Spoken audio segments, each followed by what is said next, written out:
Ainda tem alguém que quer ouvir a palavra de Deus? Amém, glória a Deus. Vocês que estão em suas portas também, que você possa redobrar sua atenção e que você possa elevar o seu pensamento, o seu coração cativos ao trono da obediência de Cristo Jesus, porque a palavra viva e eficaz será ministrada e que a mesma possa alcançar o teu coração em nome de Jesus. Amém. Glória a Deus. Quantos acharam? Diga: eu venci. Somente quem encontrou, diga: eu venci. Amém ou não amém? Glória a Deus. Vamos lá.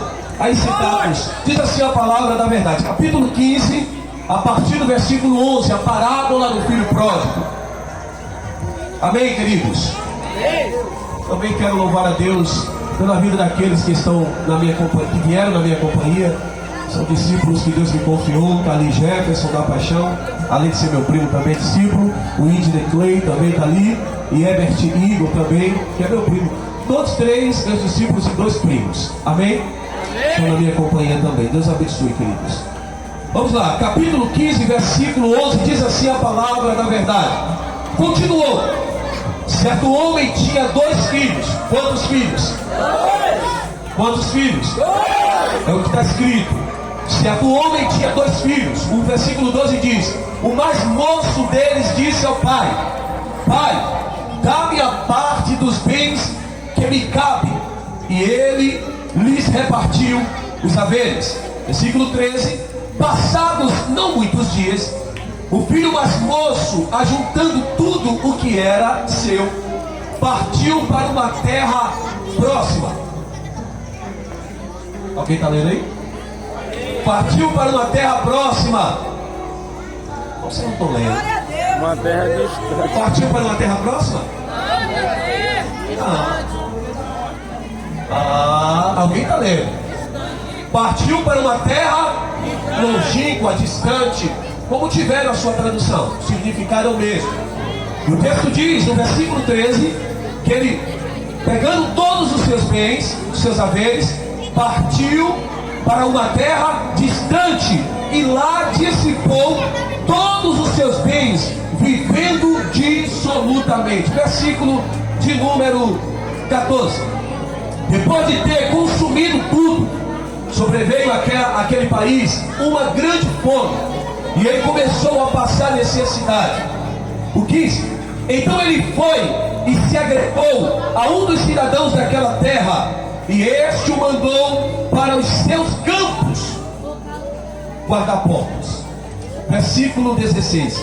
Ali desejava ele fartar-se das alfarrobas, das bolocas, que os porcos comiam, mas ninguém lhe dava nada.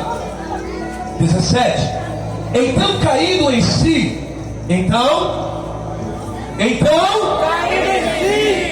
vocês não leram, eu vou ficar aqui martelando. Se vocês já demoraram até agora, a gente vai fazer uma mentira. Então, caindo em si, disse: quantos trabalhadores de meu pai têm pão com fartura, e eu aqui morro de fome. 18.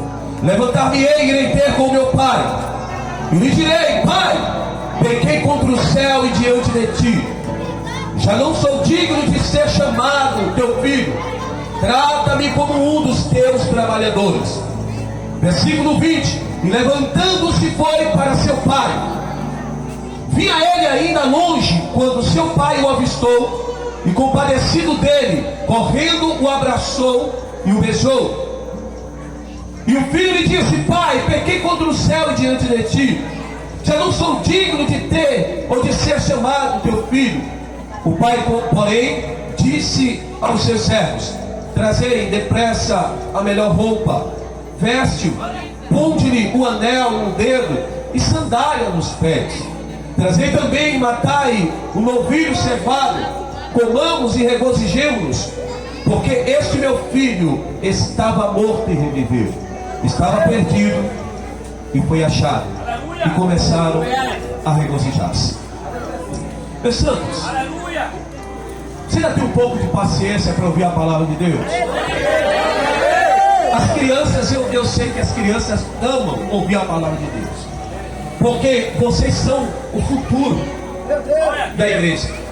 Porque um dia a nossa geração, se Jesus não vier antes arrebatar a igreja, essa é a minha esperança, essa é a minha confiança e perseverança pela palavra viva.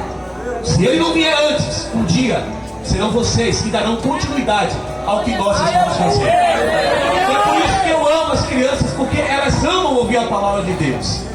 Eu sei que a igreja ama ouvir a palavra de Deus. Mas pois bem, queridos, dentro desse pouco tempo que me resta, eu quero trazer para a nossa meditação nesta noite esse texto, ora amigo, o capítulo de número 15 do Evangelho de Jesus Cristo, segundo o relato do Dr. Lucas, traz 3 parábolas. Vamos lá. Ele fala da parábola da ovelha perdida, também a parábola da dracma perdida e a parábola dos 2 filhos, conhecidas como a parábola do filho pródigo. Eu quero lhes dizer que todas as 3 parábolas têm o mesmo propósito. Perceba que na parábola da ovelha perdida, para cada 100 ovelhas tem uma perdida. Nós partimos para a parábola da dracma perdida. Para cada 10 dracmas, que é um valor monetário da Grécia, dracma é uma moeda. Então para cada 10 moedas há uma perdida. A parábola do filho pródigo, ou a parábola dos 2 filhos, para cada 2 filhos há um filho perdido. E por que não dizer, ambos estão perdidos? Então perceba que tanto a parábola da ovelha perdida, a parábola da dracma perdida e a parábola do filho pródigo é o mesmo propósito. E o que é que nós vimos? Jesus buscando o perdido, pastores. Jesus buscando o perdido. E eu vejo Jesus como o autor dessa parábola, e ele contando essa linda, ou essas lindas parábolas de uma forma maravilhosa. Mas o contexto dessas parábolas está nos 2 primeiros versículos desse capítulo 15. Voltemos e leiamos os 2 primeiros versículos, que está escrito: aproximavam-se de Jesus todos os publicanos e aproximavam-se de Jesus todos os publicanos e diga, publicanos e pecadores. Só vou continuar se você mostrar que ainda está com fome e sede de justiça. Fale mais alto, o que é? Publicanos e pecadores. Para quê? Publicanos e pecadores. Para conspirar. Foi para conspirar o mestre. Eles se aproximaram para quê? Os publicanos e pecadores. Olhem, presta atenção no que vocês leram. Presta atenção no que vocês recitaram. Publicanos e pecadores. Aqui não tinham nobres. Aqui não tinham pessoas ilustres. E por isso há essa observação de que aproximaram-se de Jesus publicanos e pecadores. Vamos lá, versículo 2. E murmuravam sempre que a igreja em pregação, os opositores se manifestarão. Se vocês não entenderam, escute. Sempre que a igreja em pregação, os conspiradores, opositores se manifestarão. Perceba que o versículo 1 diz que aproximavam-se de Jesus, não foi de outra pessoa. Aproximavam-se de Jesus todos os publicanos. E o evangelista Lucas, o médico amado, teve o cuidado e o zelo no Espírito, porque por mais que a Bíblia Sagrada, desde o Gênesis ao Apocalipse, tenha aproximadamente cerca de 40 autores, sendo eles de diferentes épocas e culturas diferentes, mas o autor principal da Bíblia é o Espírito Santo. E por isso nós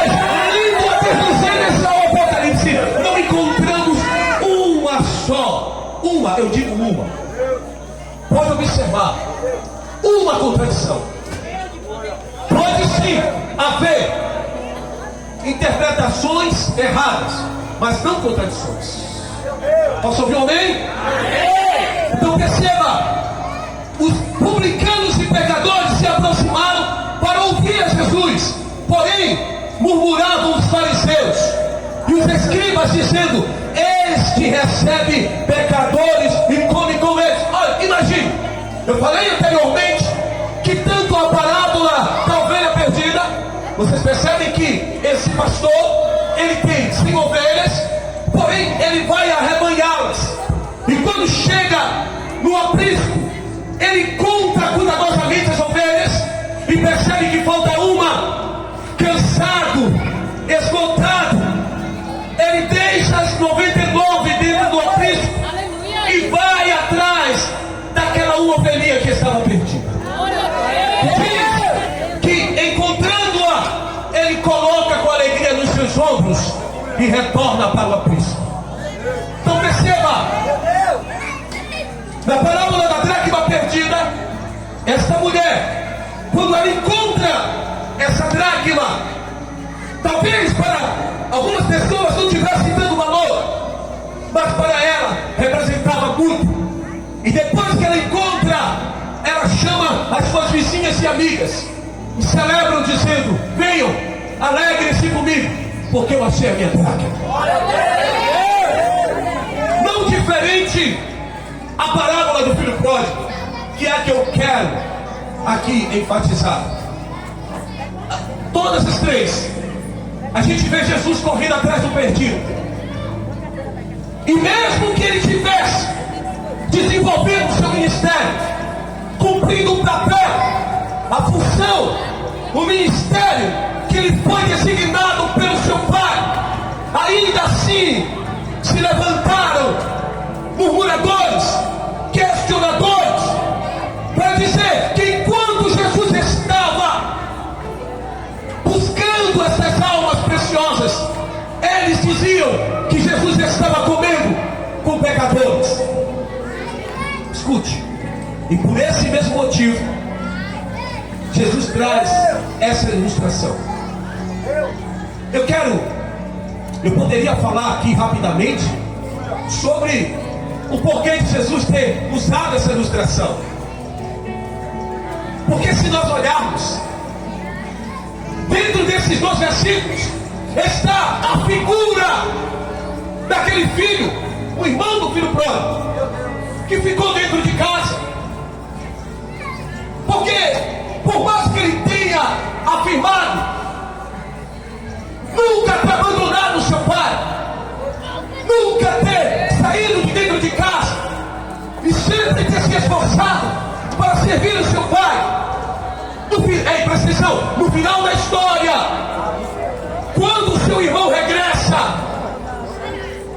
por mais que o pai tenha dito: venha, alegremos-nos, porque este meu filho estava morto e reviveu, estava perdido e foi achado. Mas o irmão do filho pródigo se alegrou? Não. Então perceba, ele disse a essa pessoa, aqui eu vejo a figura de um religioso, porque ele questiona o pai: eu nunca te abandonei, sempre estive ao seu lado, nos serviços tu contavas comigo. Mas esse aí, olha o que ele fez: pediu parte da herança e ficou pelo mundo. Depois de ter quebrado a cara, claro, estou parafraseando, ele retorna e o Senhor manda matar um cabrito para ele. Tu nunca me deste um cabrito para me alegrar com os meus amigos. E aí o pai disse: meu filho, tudo que eu tenho é teu. Meu Deus! Aleluia!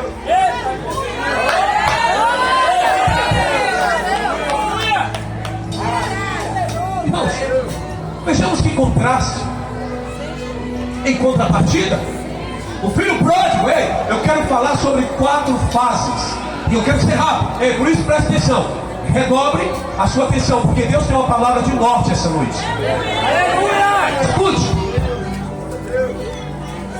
Digam comigo, 4 fases do filho pródigo. Diga, 4 fases do filho pródigo. A primeira é que ele era feliz, pastor Juscelino, meu diabo do pecado, como é carinhosamente conhecido aqui. O filho pródigo era feliz inconscientemente. O que é que isso significa? Ele era feliz e não sabia. Ele era feliz e não sabia. Olha, presta atenção.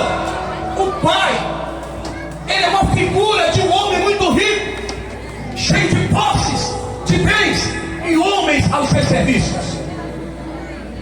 E o que é que acontece? Um dia, um filho mais moço, e aqui tem muitas verdades nesse texto, o filho mais moço chama o seu pai e diz assim: olha, dá-me a parte da herança. Mas se a gente for olhar na cultura judaica, para que o pai, ou para que o filho, melhor dizendo, ele possuísse a herança de seu pai, por mais que não fosse o primogênito é o primeiro filho, e ele tem a parte da bênção maior, que é chamado de direito de primogenitura. Mas os outros filhos têm uma parte, um terço. E para isso o pai teria que ter morrido. E no coração do filho pródigo, ele sabendo que o pai estava vivo, era como se ele dissesse: por mais que o Senhor esteja vivo, mas o meu coração, o Senhor está morto, me dá a minha herança. Ele tem direito, mas após a morte do pai. E por mais, reitero o que eu disse, que o pai estivesse vivo, mas no coração do filho pródigo, o pai já havia morrido. Ele me dá a minha parte da herança. Agora interessante, vem comigo. O pai deu? Sim. E ele, ó, picou o pé do mundo e foi para uma terra longínqua, para uma terra distante. Ei, vem cá comigo. Essa terra longínqua, essa terra distante, isso é uma ilusão. É a fantasia que o mundo oferece. São as propostas do diabo. Eu falei que a primeira fase, eu quero falar sobre 4 do filho pródigo, é que ele era feliz e não sabia. Tinha tudo. Mas para ele chegou um tempo em que ele disse: eu quero experimentar o que o mundo tem lá fora para mim. Ele disse: a vida está pulsando lá fora. Dá-me a parte da herança.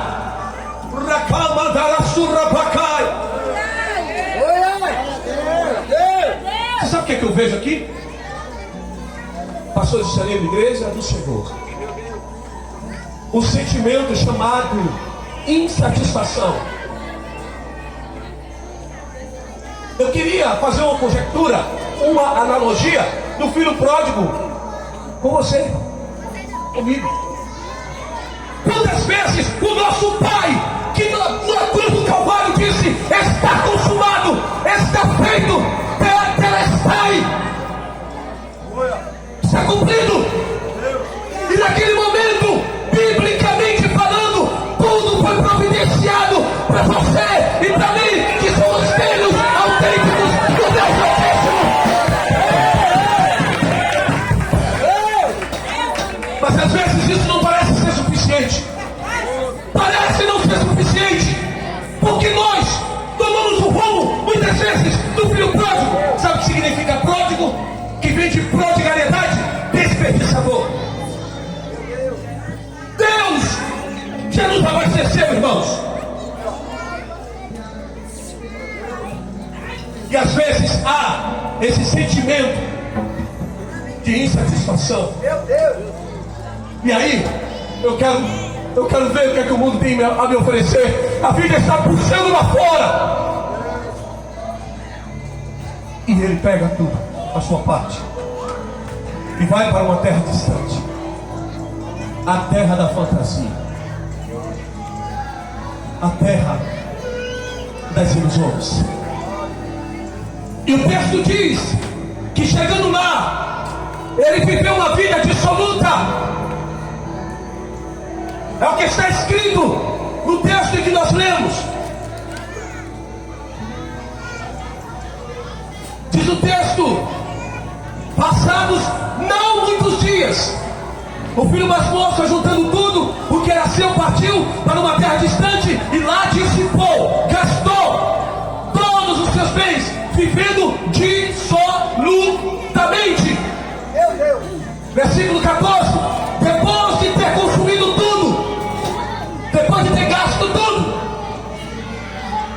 sobreveio àquele país uma grande fome e ele começou a passar necessidade. Então ele foi e se agregou a um dos cidadãos daquela terra, e este o mandou para os seus campos guarda-portas.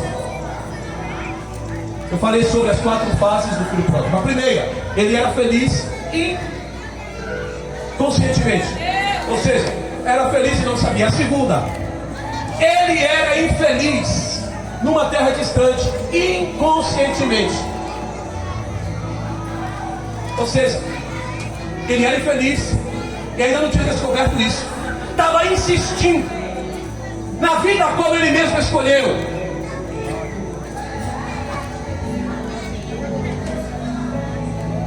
E às vezes é necessário que aquelas pessoas que serviram de ferramentas, de instrumentos nas mãos do inimigo para nos influenciar negativamente, é necessário que elas virem as costas quando tudo vai errado, quando tudo vai ruim para nós. Foi o que aconteceu com esse filho pródigo.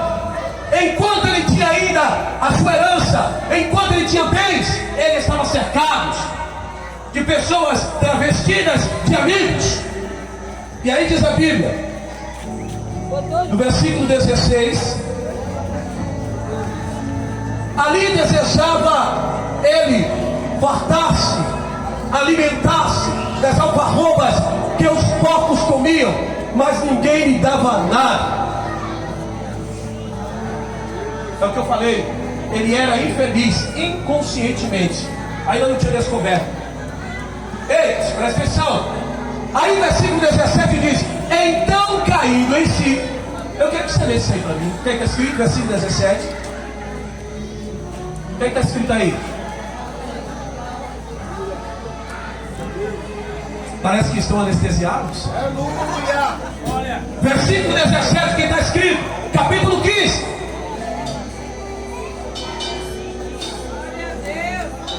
Então caindo em si, ele disse: quantos trabalhadores de meu pai têm pão com fartura, e eu aqui morro de fome.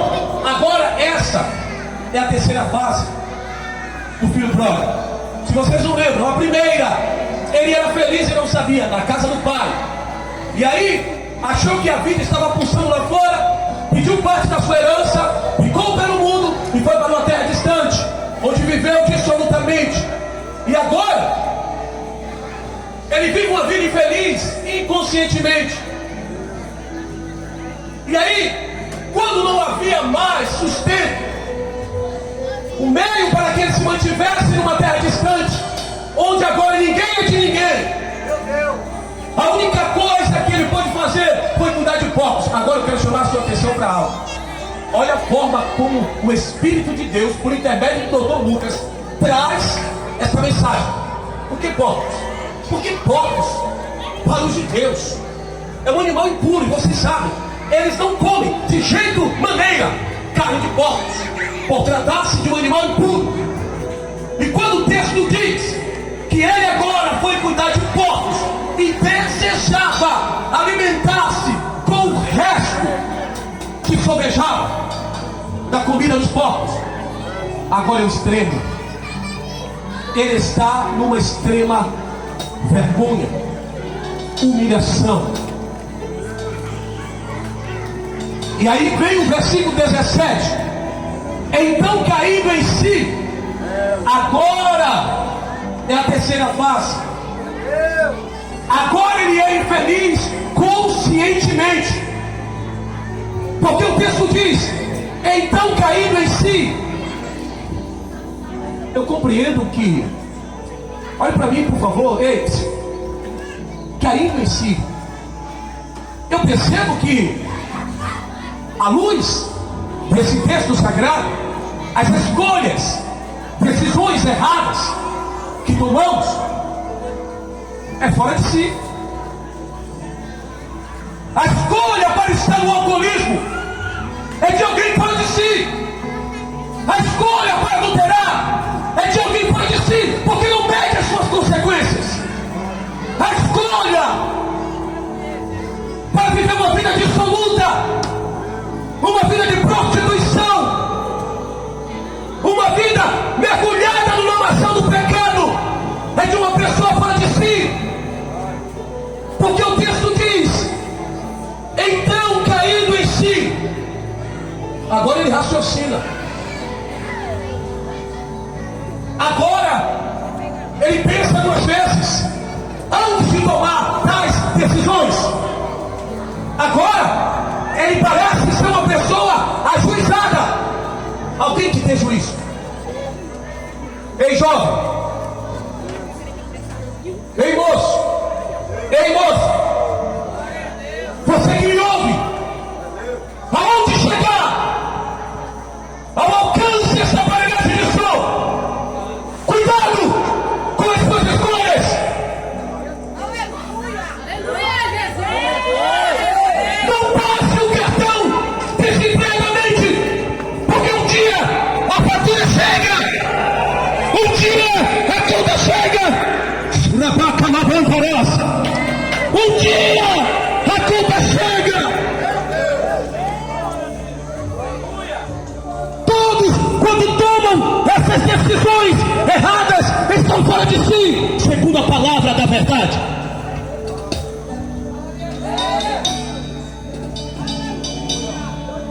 Então, caindo em si, disse: quantos trabalhadores de meu pai tem pão com fartura e eu aqui morro de fome? Por que não pensou assim antes de tomar a decisão de pedir a parte da herança e picar o pé no muro? Porque estava fora de si. As lutas que nós estamos inseridos não definem quem somos em Deus. O fato de sermos cercados por lutas não é porque nós estamos fora do projeto de Deus, porque conhecemos muitos, inúmeros homens e mulheres de Deus que estavam no projeto de Deus, mas mesmo assim não estiveram isentos de lutas e provações. Poderia citar muitos aqui. Digo, receba essa palavra.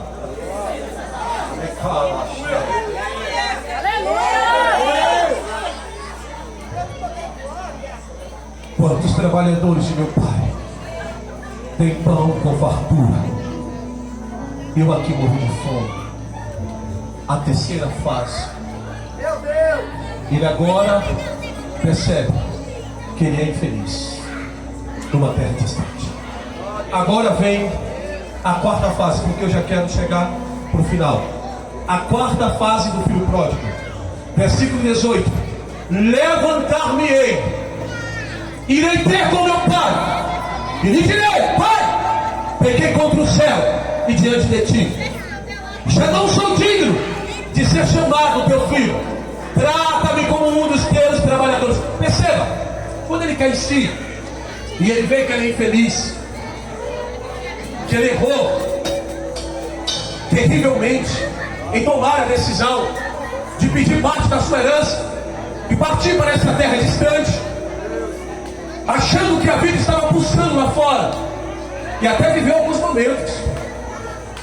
Mas eu ouvi um pastor dizer, pastor Anderson, que o diabo é estelionatário. Alguém disse que o diabo é estelionatário, porque ele promete te dar alegria e no final é tristeza.